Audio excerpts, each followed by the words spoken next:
First, God does not exist. But don't worry, what does exist is good, as opposed to evil. So if you believe in God, you believe in good, and that's as it should be. You are just fine. If you believe in evil, then you probably need a whack on the back of the neck with a big fucking stick.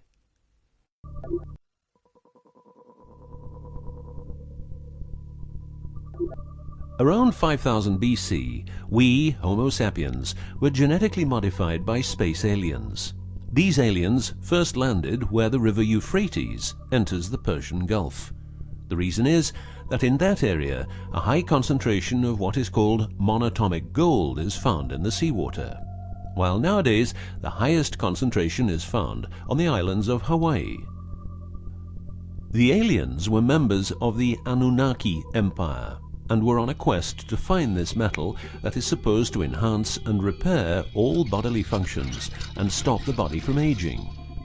Monatomic gold is what is called a superconductive metal. Superconductivity means that if you transport, for example, electricity through a line made of this material, you would not lose any energy as a result of heat dissipation. So if you input 100% of energy, you also output 100% of energy. Now apply this principle to your brain, which is a huge, sensitive electrical machine. The monatomic gold makes your neural pathways act like quantum drive superhighways. This means that all your senses will receive input optimally.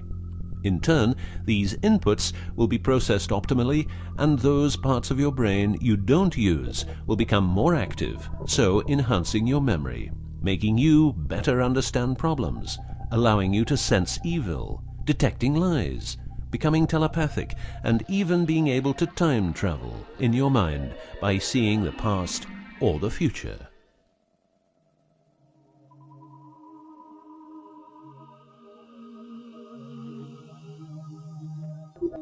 So the Annunaki, which is the name of the empire which includes races like the Saurian, or as they are called the Reptoids, the Argarians, or Nordics, because of their human looks, and the Greys from Zeta Reticula, were looking for monatomic gold.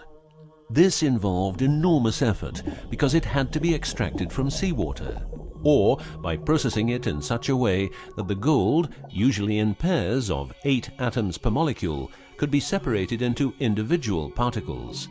In this fashion, the monatomic elements were separated from the multi-atomic cousins. In a similar way, uranium-235 is produced. For the use as intelligent slaves, the Annunaki took a man, let's call him Adamski, and took out a part of a rib. This is because the rib is a part of the human body that can be removed without causing too much damage, and because the rib contains bone marrow, it's a perfect source for DNA. The Annunaki modified the DNA for a better manipulation of the humans and implanted it into a woman, let's call her Mulva. Mulva then had children with Adamski, and their children were, just like Mulva, genetically modified. These humans worked for the Annunaki, but not a lot of humans knew about the Annunaki, and then, for some reason, the Annunaki disappeared. An interesting detail is that the symbol for human DNA resembles the word Yah, which is God, but surely this is a coincidence.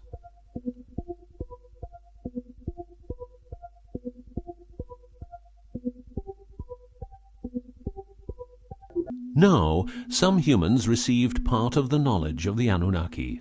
The last known humans were the Jewish people who carried the Ark on their journey from Egypt to the Promised Land. Before them, the Ark was in the lands of the Sumerians, Babylonians, and Tibetans. This Ark, not the Ark of Noah, was known to have powers beyond human imagination. It could levitate and deliver the fire of stars, a dangerous firework-like display of power that occurred when the monatomic elements became unstable. To make them stable again, you needed to know certain secrets, and with those secrets you could preserve the Ark and thus its powers. The humans who were close to the secrets of the Ark had long and prosperous lives. The best known was Methuselah, who lived to the age of 950. Wherever the Ark is, the culture thrives, and over the centuries it moved from Jerusalem to Rome to London, and is now supposed to be in the United States of America. The Ark always moves west, and will always keep moving west. From the very beginning, the people who own the Ark have never given it away, and great care is given to preserve the bloodline's purity of the holders of the Ark. Renowned conspiracy theorist David Icke studied the bloodline of George W. Bush. This he traced back all the way to the Sumerians, a people who lived in the southeastern part of what is now known as Iraq, where the river Euphrates meets the Persian Gulf.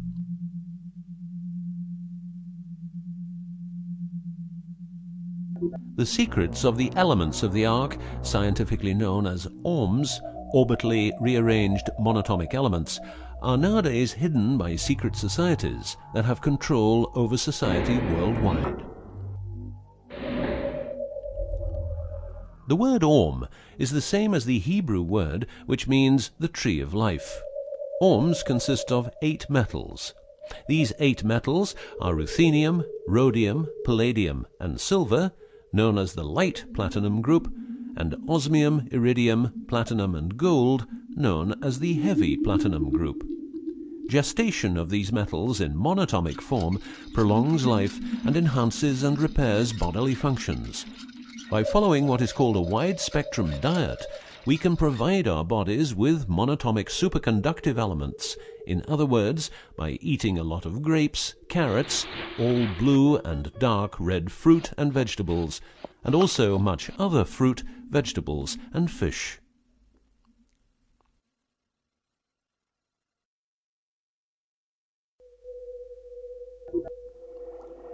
There are countless fragments of footage shot by both Russian and American astronauts, which show the vast number of lights that seem to be attracted by releases of electromagnetic energies by both the Earth and man-made objects such as satellites.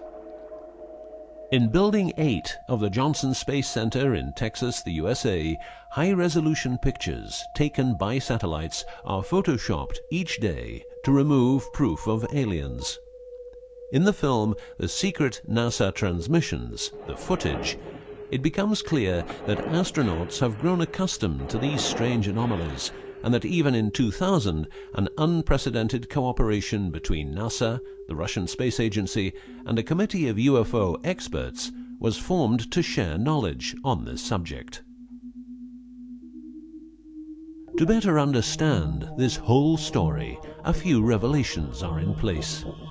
Everything vibrates because atoms vibrate, and that is because the subatomic particles are in harmonic resonance, a fancy word for vibration and keeping themselves in equilibrium. Gravity is vibration generated by the presence of mass, and it can be neutralized by altering the harmonic resonance of the gravitational field. In other words, if you generate vibrations, you can alter gravity, and with superconductive materials, the amount of energy needed for generating the vibrations is greatly reduced. A practical example of reducing one vibration with other vibrations is the use of anti-sound. If you instantaneously produce the exact opposite waveform that comes towards you in the form of sound, the sound will cease to exist. This is called destructive interference. One of the forms of creating anti-gravity is called auditive levitation, a method used by Tibetan monks to elevate rocks over 250 meters high and 250 meters distance. By arranging drums and trumpets extremely precisely, together with some 100 men chanting, all arranged in a precise manner, the monks, after about 5 minutes, could levitate a rock weighing a ton and place it exactly where they wanted it. Theorists around the world theorize that huge monuments like those of the Egyptians and Mayan people were built this way. Other examples of anti-gravity we find in the vast amount of UFO sightings. These UFO sightings are actually experiments run by governments in their search for anti-gravity propulsion. So, if the technique is known, why don't we all transport using anti-gravity propulsion? For each year of technological advance, the military advances 44 years. All science is merely a means to an end. The means is knowledge. The end is control. Who will be the beneficiary? What do they want? What they want is control.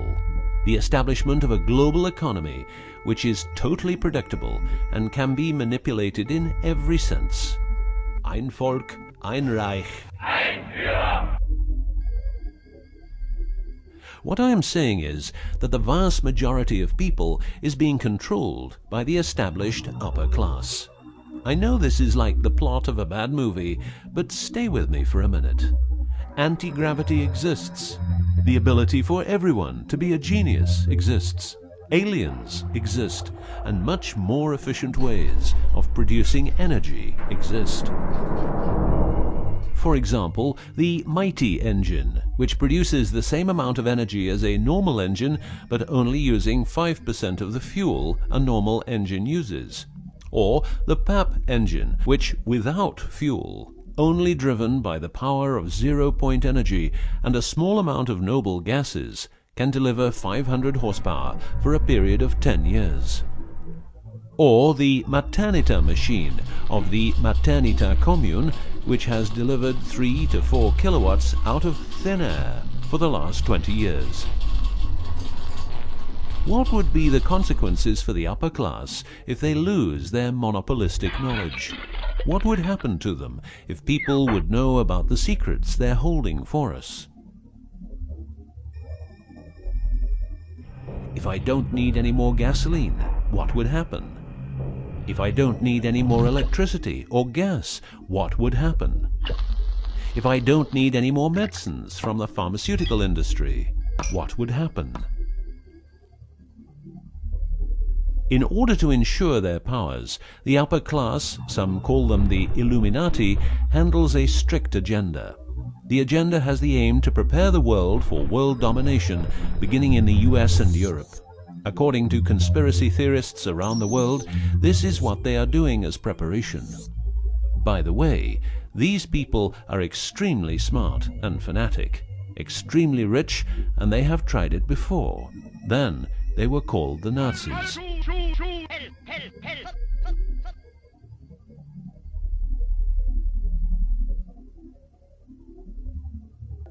Although what you are going to see and hear sounds very peculiar, remember that a lot of people, for instance, ex-personnel of the US and UK armed forces, have been brutally murdered for making their information public.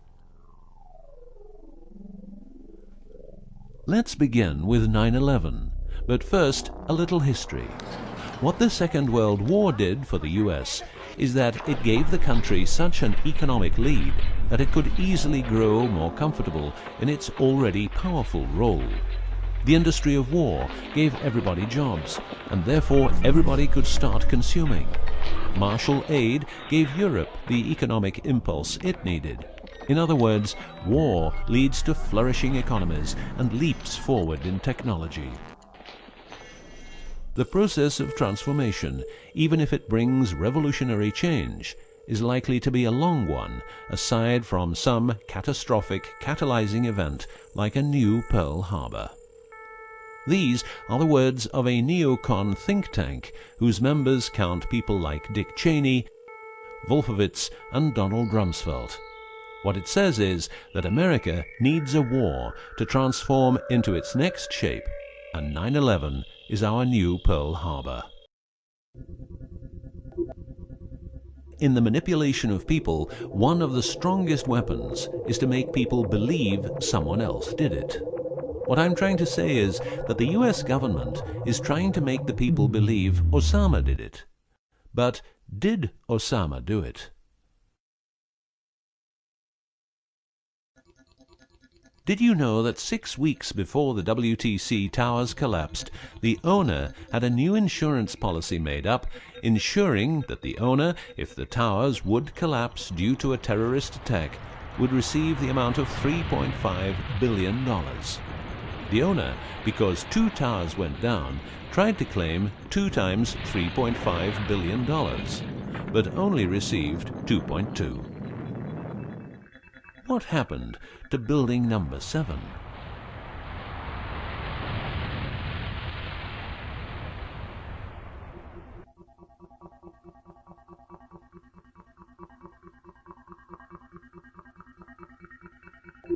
In order to control people who can be a hazard to the bad guys have control of a number of tools. One of these tools is the remotely operated electromagnetic frequency weapon. These use microwave, ELF, extremely low frequencies, and acoustic frequencies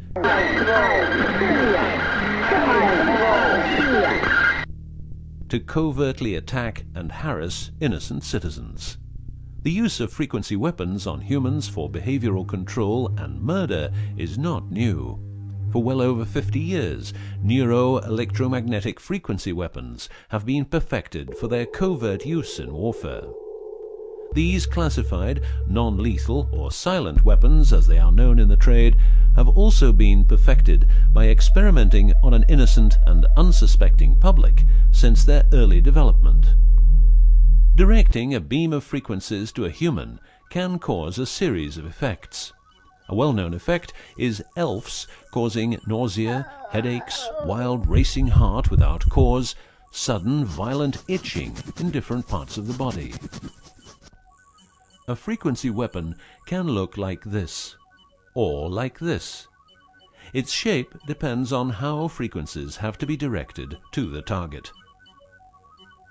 Did you know that the US Patent and Trademark Office holds a vast amount of patents for machines which can be used in direct or subliminal mind control systems?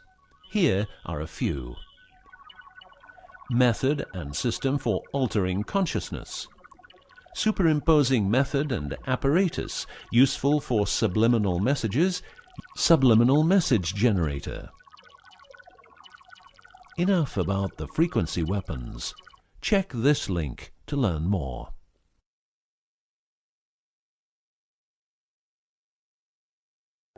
You will realize that to control people, you have to know what they are communicating. So in the 1950s, the UK and USA decided to set up the world's biggest espionage network to make sure all communications between Russians and spies or allies were monitored.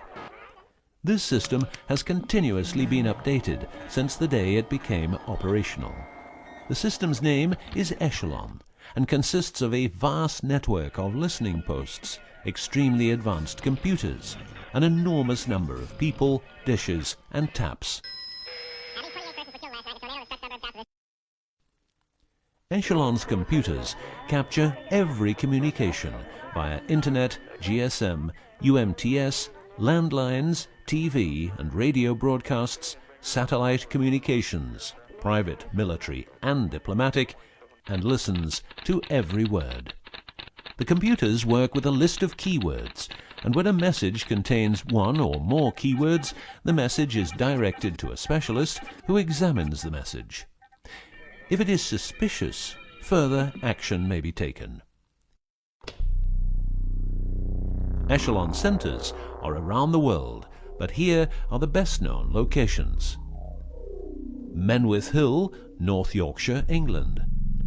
HARP, Remote Mind Control Computer Center, Alaska. Pine Gap, near Alice Springs, Northern Territory, Australia. Pine Gap has a complex of radomes, a huge computer room, and about 20 support buildings. The signals analysis section of the computer room is staffed exclusively by CIA and NSA analysts. Within the USA, Australia, and the UK, the NSA can plug into every telephone call and message entering, leaving, or transiting the country. The NSA is also constructing a network of towers up to 500 feet high, each tower at a distance of 200 miles from each other and stretching from the east to the west of the US. The network is called GWEN, Ground Wave Emergency Network. This network transmits very low frequencies combined with ultra-high frequencies and is used in case the communication systems in the US are rendered useless because of a nuclear attack. Coincidentally, the frequencies of GWEN coincide with the frequencies being used by frequency weapons. Also coincidental is the fact that mobile telephone systems like GSM and UMTS also operate in the same frequency areas as some frequency weapons. To further prepare for global domination, the secret US government, led by the corrupt holders of the Ark, also known as the Illuminati, or the New Global Union, or the New World Order, or just plain Nazis using the Eye of Lucifer as their symbol, has started building since the 1940s large underground bases with every commodity you can think of. These bases are basically large cities underground, connected by high-speed magneto-leviton trains that have speeds up to Mach 2. According to Phil Schneider, the black budget is a secret budget that garners 25% of the gross national product of the United States. The black budget currently consumes trillions of dollars per year. Presently, there are over 129 deep underground military bases, or DUMBs, in the United States. These underground bases were built using nuclear-powered laser drills that can drill 7 miles per day. Also, dedicated nuclear explosions were held to create large underground spaces. A lot of contractors work in these places, but never more than 3 to 4 weeks. Always under strict supervision, and before entering a site, they are warned that if they talk about what they see, it will cost them their lives. As mentioned, men are the result of a genetic modification by space aliens. These aliens have been on Earth for a long time and lived in large underground cities all over the world.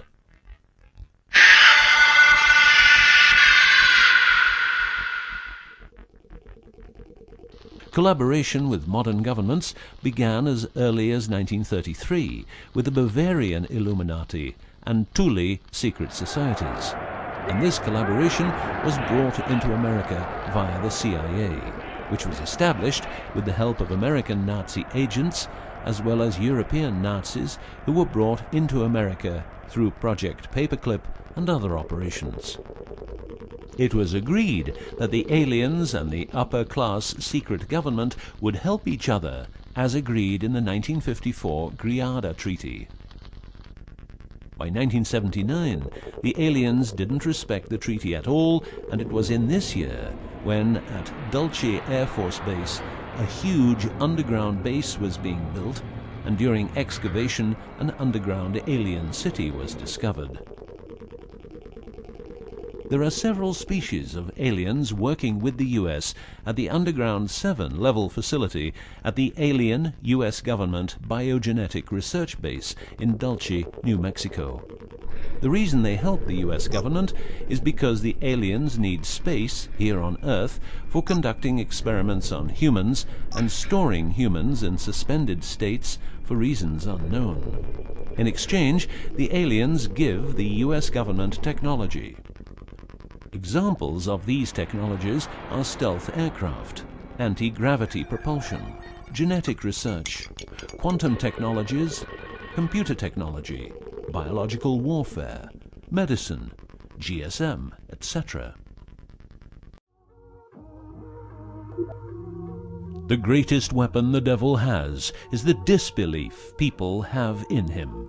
The devil represents evil, and those who want to dominate are the evil ones because they keep their knowledge from saving lives and improving the world.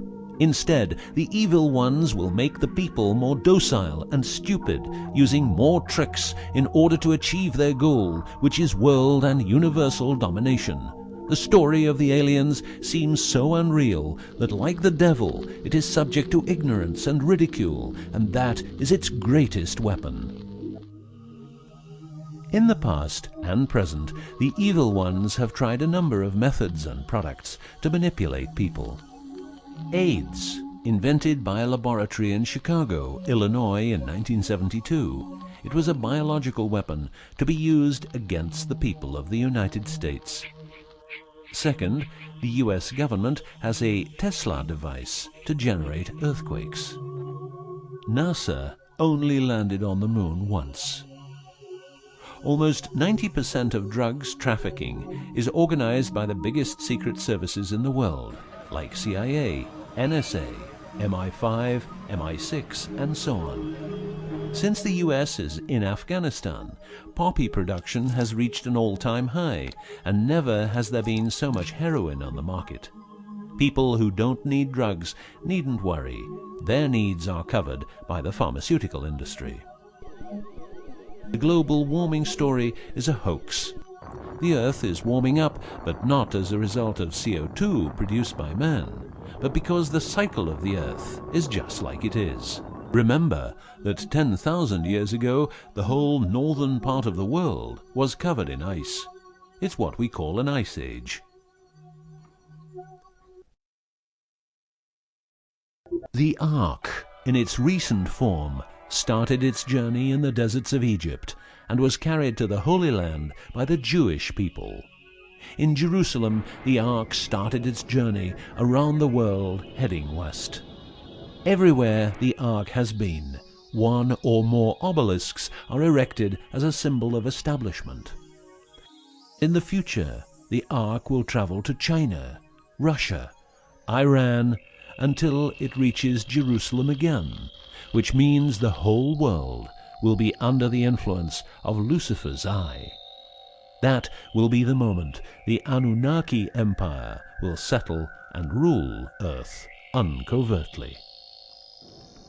On many important sites in the world, buildings carrying symbols of Lucifer's return are common.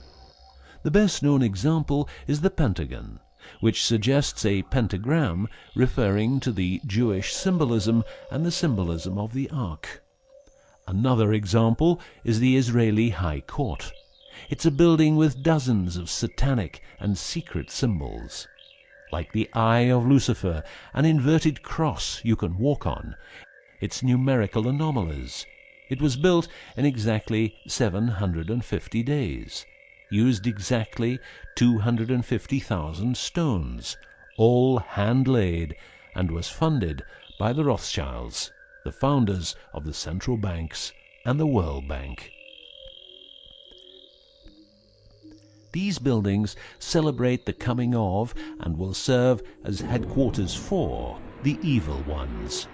From here, every communication will be monitored. The underground cities will then be used as detention camps, where the bodies of resistance people will be converted into soulless zombies. The army of the NWO and its intelligence agencies will be able to track and trace everybody on Earth and influence their opinions or simply dispose of them. Socially, everybody will be watched by their neighbors and friends and mobbed if they have different opinions. The rich, richer and smarter, the poor, poorer and dumber, will support the pyramid with Lucifer's eye on top, as it has always been. This will be the future, and the future is now.